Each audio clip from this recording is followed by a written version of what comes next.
இன்று நாம் பார்க்க போவது 2000 ஆண்டுகளுக்கு முன்பே ஒரு மனிதன் உலக அரசியலையே புரட்டி போட்ட அதிர்ச்சியான ஒரு நூல். அது அர்த்தசாஸ்திரம். ஒரு அரசன் எப்படி இருக்க வேண்டும், ஒரு நாடு எப்படி ஆளப்பட வேண்டும், எந்த நேரத்தில் போர், எந்த நேரத்தில் சமாதானம், வாழ்க்கையிலிருந்து அரசியல் வரை ஒரு மனிதன் சந்திக்கும் ஒவ்வொரு பிரச்சனைகளுக்கும் தீர்வு சொல்லும் அசாதாரண அறிவு. இதை கட்டியவர் சாதாரண மனிதர் இல்லை, சாணக்கியர். அவரின் சிந்தனை இன்றும் உலகத்தை ஆளும் அளவுக்கு சக்தி வாய்ந்தது.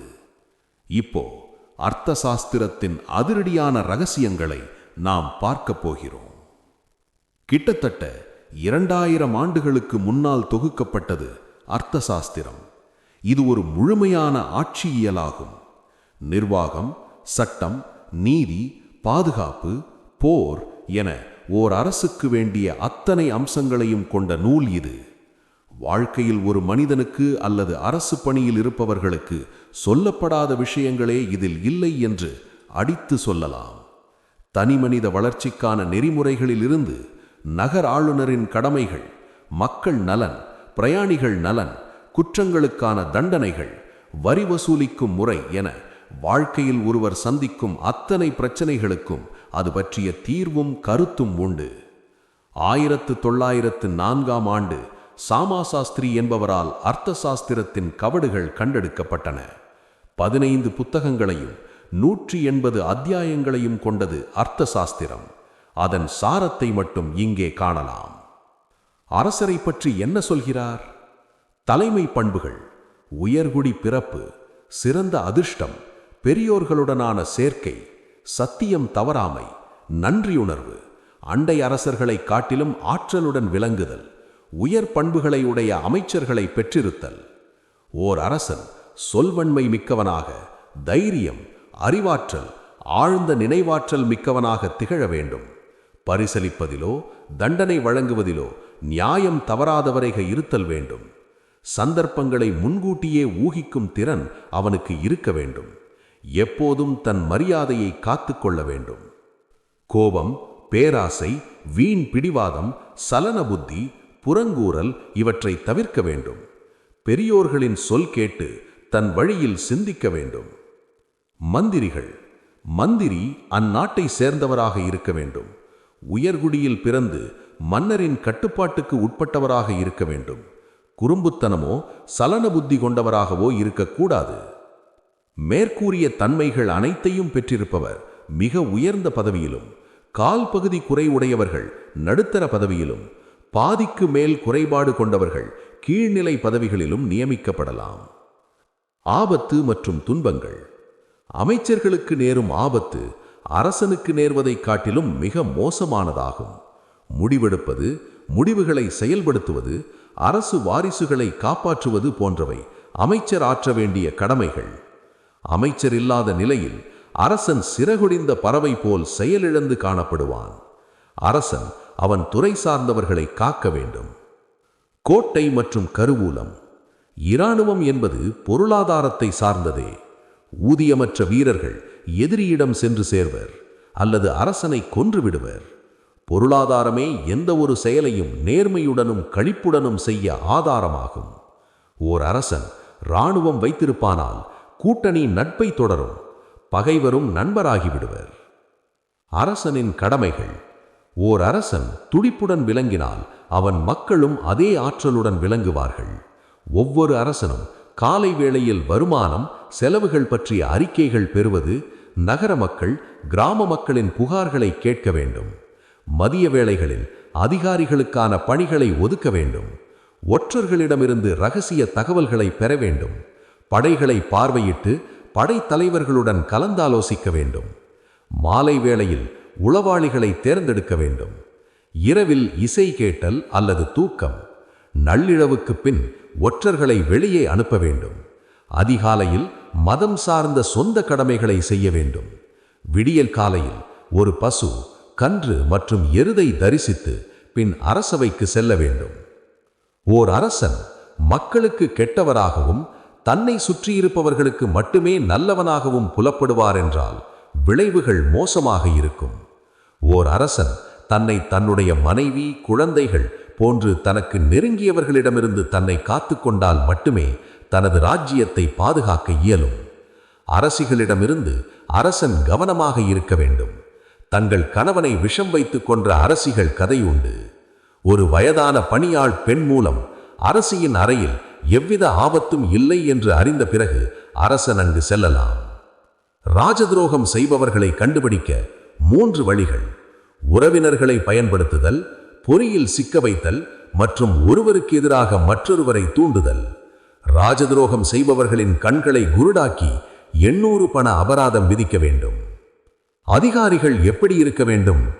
மக்களின் நலனை பொருளாதார நடவடிக்கைகள் மூலம் மேம்படுத்த அரசன் தன் அதிகாரத்தை விரிவுபடுத்தலாம். விவசாயத்துக்கு தொடர்ந்து வசதிகள் அளிக்கலாம். அணைகள், பாலங்கள் கட்டுதல், கிராமங்களை அழகுபடுத்துதல் போன்ற மக்களுக்கு பயன்வரும் பணிகளை செய்யலாம். சமூக விதிமுறைகள்: எவரும் ஒரு பெண்ணை துறவறம் பூண தூண்டுதல் கூடாது. இல்லற வாழ்க்கையை கடந்த ஒருவன் நீதிபதிகளின் ஒப்புதலோடு துறவறம் மேற்கொள்ளலாம். குழந்தைகள், மனைவி, பெற்றோர், மணமாகாத சகோதரிகளை ஆதரிக்காத குற்றத்துக்கு 12 பண அபராதம் விதிக்கலாம். ஆலோசகர்கள்: ஆலோசனையின் திறன் என்பது இராணுவத்தின் பலத்தை விட உயர்ந்தது. அரசன் தன் உடன் பயின்றவரை ஆலோசகராக நியமிக்கலாம். வேதங்களை கற்றறியாத ஒருவனுக்கு மத ரீதியான கருத்துகள் பயனற்றது. அரசியல் அறிவை பெற்றிராத ஒருவரது ஆலோசனை மன்னனுக்கு பயனளிக்காது. இரகசியம் காத்தல்: இரகசிய கூட்டங்கள் நடைபெறும் இடம் எவராலும் கண்டறிய இயலாத, பறவைகள் கூட எட்டி பார்க்காத இடமாக இருக்க வேண்டும். கூட்டத்தில் பங்கு பெறும் அதிகாரிகள் மீது கவனமாக இருக்க வேண்டும். கவனமின்மை, தூக்கத்தில் உளறுதல், காதல் மயக்கத்தில் வெளிப்படுத்துதல் போன்றவையே இரகசியம் வெளிப்பட முக்கிய காரணமாகும். இரகசியத்தை வெளிப்படுத்துபவர்களை துண்டம் துண்டமாக வெட்டலாம். ஆலோசனைக்கு 3 to 4 பேரை நியமிக்க கொள்ளலாம். அதே சமயம் 4 பேருக்கு மேற்பட்டவர்களிடம் இரகசியங்கள் தங்காது. 2 ஆலோசகர் என்றால் இருவரும் கூட்டணி சேர்ந்து மன்னனை கவிழ்க்கக்கூடிய வாய்ப்புகள் அதிகம். அமைச்சர்களின் பங்கு: அரசனிடம் பணியாற்றுவது தீயின் நடுவில் வாழ்வதைப் போலாகும். தீ சுட்டால் உடலின் ஒரு பகுதி அல்லது உடல் முழுவதும் வெந்து போகும். ஆனால் அரசன் செல்வத்தை வாரிக் கொடுப்பான் அல்லது குடும்பத்தோடு கொன்று விடுவான். நன்னடத்தை இல்லாத ஓர் அரசனிடத்தில் ஒருபோதும் பணியாற்றக்கூடாது. அமைச்சர்களுக்கு அவரவருக்கு உகந்த வேலைகள் கொடுக்கலாம். நீதியின் சோதனையில் வெற்றி பெற்ற ஒருவர் சட்டம் ஒழுங்கு அமைச்சராக நியமிக்கப்படலாம். பொருளின் மீது பற்றற்றவருக்கு அரசின் கருவூலத்துக்கு பொறுப்பேற்க அனுமதிக்கலாம். காம இச்சையற்றவரை கேளிக்கை நிகழ்ச்சியின் இயக்குநராகவும் அச்சமற்றவரை அரசனின் மெய்காப்பாளராகவும் ஆக்கலாம். அள்ள அள்ள பணம்: தாவரங்கள் சிறு பருவத்திலேயே அழியும் தாவரங்களை காட்டிலும் வளர்ந்து அழுகும் நிலையில் ஏற்படும் நஷ்டமே மிகவும் மோசமானது. வளரும் கட்டத்தில் அதற்காக எடுத்துக்கொண்ட உழைப்பும் வீணாகும். வர்த்தகம்: நிலம் மற்றும் நீர் வழியில் வர்த்தகத்தை மேம்படுத்தலாம். வியாபாரிகள், தொழில் நிபுணர்கள், கலைஞர்கள் போன்றவர் பெயரளவில் இல்லாவிட்டாலும் ஏமாற்றக்கூடியவர்களே. அவர்கள் ஏற்படுத்தும் பாதிப்பிலிருந்து மக்கள் காக்கப்பட வேண்டும். மருத்துவர்கள்: நோயாளியின் உயிருக்கு ஆபத்து விளைவிக்கும் நோய்களுக்கான சிகிச்சையை தொடங்கும் முன் மருத்துவர்கள் அவர்களுக்கு பொறுப்பானவரின் ஒப்புதலை பெற வேண்டும். சிகிச்சை பலனின்றி நோயாளிக்கு மரணமோ அல்லது உடல் குறைபாடோ ஏற்படுமெனில் மருத்துவர் தண்டிக்கப்படுவர். கலைஞர்கள், கைவினைஞர்கள் மற்றும் கலைஞர்களுக்கென்று குறிப்பிட்ட ஊதியம் எதுவும் இல்லை. அவர்கள் வேலைக்கேற்றவாறு ஊதியம் பெறுவர். கருவூலம்: செல்வமின்றி எந்தவித உற்பத்தியும் இல்லை. படைகள், கருவூலம் போன்றவை அரசனது கட்டுப்பாட்டில் இருக்க வேண்டும். நடிகர்கள், கலைஞர்கள் நிரந்தரமாக தங்குவதிலிருந்து தடை செய்யப்படுவதின் மூலம் மக்கள் கவனச்சிதைவின்றி உற்பத்தி, ஆக்கப்பணிகளில் ஈடுபட முடியும். கோட்டைக்கு ஏற்படும் ஆபத்து, கருவூலத்துக்கு ஏற்படும் ஆபத்து: நாட்டின் மொத்த வருவாயில் 1/4 ஊதியமாக வழங்கப்படலாம். தவறு செய்யும் அதிகாரிகள்: பறவைகளின் பாதையை கூட அறிந்து கொள்ள முடியும். ஆனால் வருமானத்தை மறைக்கும் அதிகாரிகளின் பாதையை கண்டுபிடிப்பது கடினம். அரசாங்க சொத்துக்களை தன் சொந்த உபயோகத்துக்கு பயன்படுத்தும் அதிகாரிகளின் அதிகாரங்கள்: கால்நடைகளின் தலைமை கண்காணிப்பாளர்கள். விலங்குகள் கணக்கெடுப்பு, இனப்பெருக்கம் முதல் அதன் பாதுகாப்பு வரைக்கும் கவனம் செலுத்த வேண்டும். பிராணிகளை துன்புறுத்துபவர்களுக்கு கடுமையான தண்டனைகள் உண்டு. சேவல், நாய், பன்றி போன்ற விலங்குகளை கொல்பவர்களின் மூக்கின் நுனி அறுக்கப்படும். முதிர்ந்த பிராணிகளை திருடினால் பாதங்கள் துண்டிக்கப்படும். கோவில் பிராணிகளை திருடினால் மரண தண்டனை விதிக்கப்படும். மதுபான தணிக்கை அதிகாரியின் பணிகள். அரசு தயாரிக்காத மது வகைகளை தயாரிக்கும் தனியார் அதிகாரிகளுக்கு ராயல்டி அடிப்படையில் 5% வழங்கப்படலாம். மேலும் மது அருந்துமிடத்தில் அதிக அறைகள், படுக்கைகள் கொண்டதாய் இருக்க வேண்டும். கெட்டுப்போன மது வகைகளை அடிமைகளுக்கும் கூலிகளுக்கும் கொடுக்கலாம். மது அருந்திய நிலையில் எவரும் நடமாடக்கூடாது. கிராமத் தலைவர். கிராமத்தில் வாழும் எவரையும் திருட்டு அல்லது கலப்படம் தவிர எந்த காரணத்துக்காகவும் கிராமத்தை விட்டு வெளியேற்றக்கூடாது.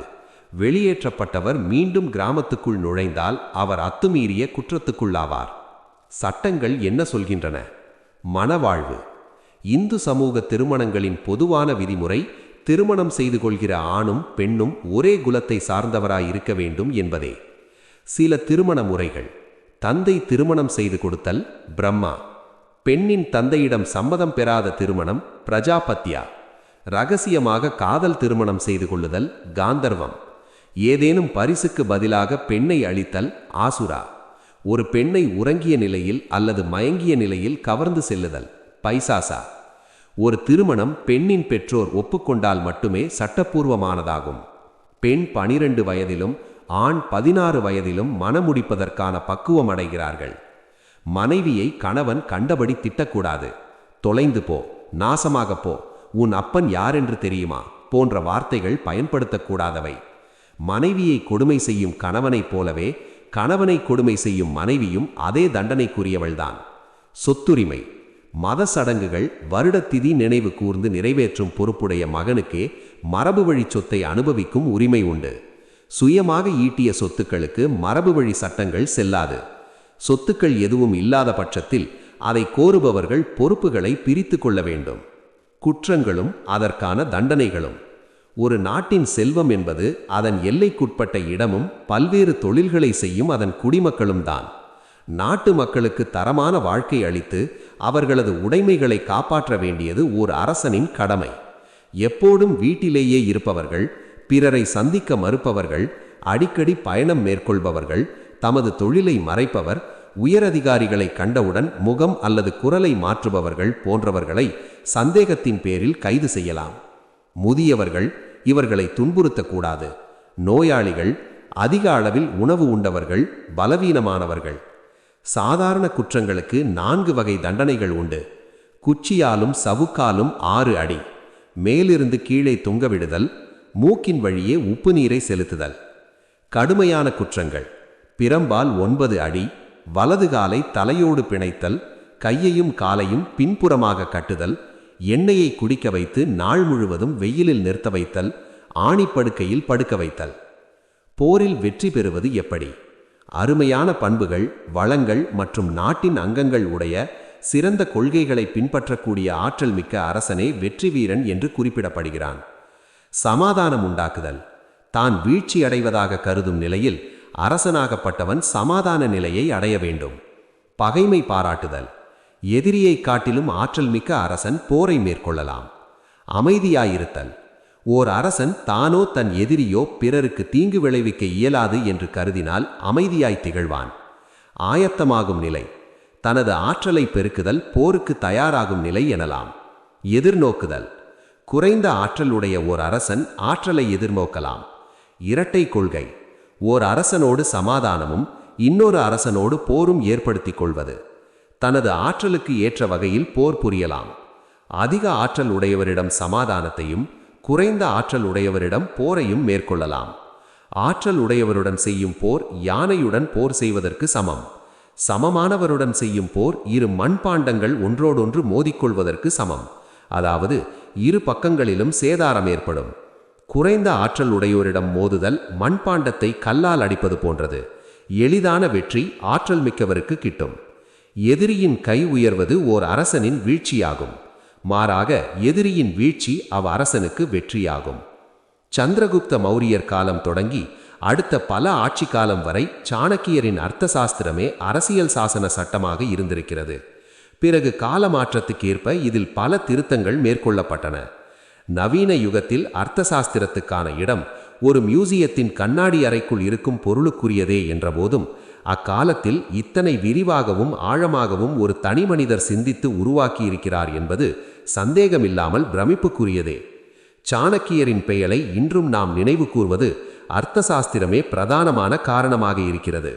அநேகமாக அனைத்து இந்திய மொழிகளிலும் இன்றைக்கு இது வாசிக்க கிடைக்கிறது, தமிழ் உட்பட. படித்து பார்த்தால் 2000 ஆண்டுகளுக்கு முன்னால் இந்திய மக்கள், ஆட்சிகள், அதிகார வர்க்கம் எவ்வாறு இருந்து இயங்கியிருக்கின்றன என்பனத்தை தெளிவாக புரிந்து கொள்ள முடியும். இது ஒரு சாதாரண நூல் இல்லை, ஒரு நாட்டை உருவாக்கும் புத்தகம், ஒரு மனிதனை மாற்றும் சக்தி. 2000 ஆண்டுகளுக்கு முன்னே இவ்வளவு ஆழமாக சிந்தித்த சாணக்கியர் நமக்கு ஒரு உண்மை சொல்லிச் சென்றார்: அறிவுடன் செயல்பட்டவன் எப்போதும் வெற்றி பெறுவான்.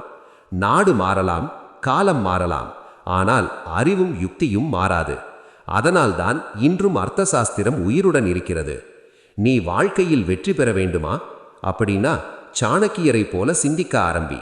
சாணக்கியர் சொன்ன இந்த அறிவு இன்றும் வாழ்க்கையை வெல்ல உதவுகிறது. நீ வெற்றி பெற வேண்டுமா? அப்படின்னா சிந்தனை மாற்று, வாழ்க்கை மாறும். மீண்டும் அடுத்த ஒரு தொடரில் சந்திப்போம். சாணக்கிய சபதம் நண்பர்களே.